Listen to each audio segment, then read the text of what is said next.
What is going on, everybody? Chris Beans here with Bowler's Rant, bringing you a ball reaction video on the Storm Phaze III.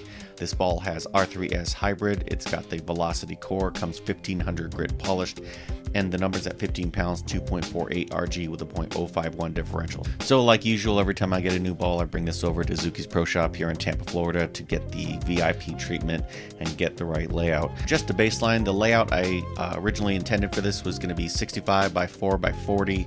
However, I use a mold system for my thumb so that I get the same thumb every time, and I have a special adhesive that I use for that thumb, and I'm out of it. So what I elected to do was not drill the thumb.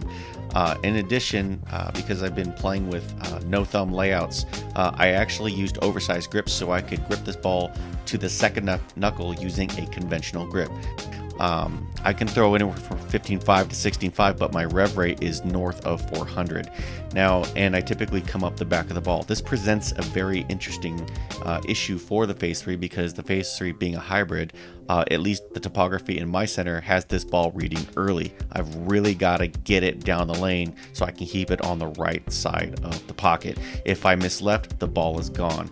And sometimes I get a little bit of an over-under because if I use a little bit too much axis rotation, sometimes the ball can just kind of go straight.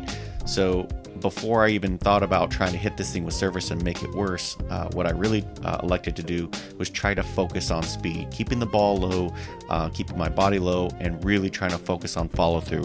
What I found was I had to keep this ball in the oil. Okay, a 4-inch pin is pretty strong, and it's reading the mid lane probably a little bit earlier than I would have wanted. The next time I drill something like this, I'm probably going to go with a 5 or possibly even a 6-inch pin because I really don't need it to read the mid lane that strong when I'm going two-handed. In this style, I did test this ball across 4 different lanes because I really wanted to get a feel for topography. They were about the same. They were on the same side of the center, so the topographical differences are minimal. I will tell you that this is absolutely the strongest symmetrical hybrid I have ever thrown.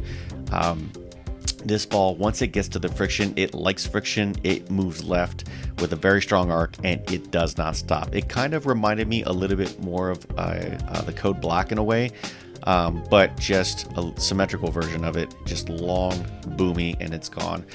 Now, that said, I think this ball is going to be perfect for just about everybody. It's one of the best balls I've ever seen because it's so strong in the mid lane. And a lot of people tell me that it goes too long for them. I didn't experience that at all, but again, I haven't tried it with my thumb, so I can only experience this and speak to this from the high rev perspective.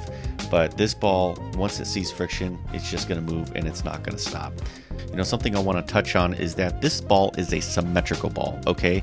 But if you had told me this was an asymmetrical ball, I would have believed you. I pulled out my Code Black and put the same grips in there, and I also went to the lanes with a Conspiracy Theory and with a High Road Pearl. And while the High Road Pearl was weaker, the Conspiracy Theory, which is an asymmetric pearl and using a kind of a particle pearl style cover stock, was weaker than the Phaze III. I found the Phaze III to be stronger than that, and it was even stronger than my Code Black. If you are a high rever and you want continuation and carry, this is your ball. If you want a game 1 ball and you've got a decent amount of friction on your league shot, this is your ball. Just about everybody can use this ball, and I would say from an arsenal perspective, you could pair this with either your High Road Pearl. You could pair it with, I think it goes great as a complement with the IQ Tour Emerald and a spare ball, and you've got a 3-ball arsenal. So I added a section called Brooklyns and Misses. I wanted to highlight how easy it is to get into trouble with the Phaze III. I'm throwing this in a rev dominant fashion, so crankers and two-handers, this message is directly to you. I found that if I got this ball to the friction too soon, it was gone. If I missed left, it was gone. And if my speed waned just a little bit, this ball was gone. In summary, this ball is a ton of fun to throw, and I think it's absolutely a beast. Do I recommend you get one? Yes, it's easily the strongest symmetrical hybrid I've ever thrown, and if you have any kind of rev rate, this is going to be the very first ball out of your bag. And of course, as usual, if you are interested in learning more about this ball and where to purchase it, I've got a link in the description where you can pick this up on bowlersmart.com. you have any thoughts, tips, or tricks about the Phaze 3 or just want to share your personal experiences, drop me a comment. Let me know what's going on and let's share the experiences with everyone so we can all learn. Hope everybody had a happy holiday and thanks for watching. Subscribe. Share on your Facebook feed.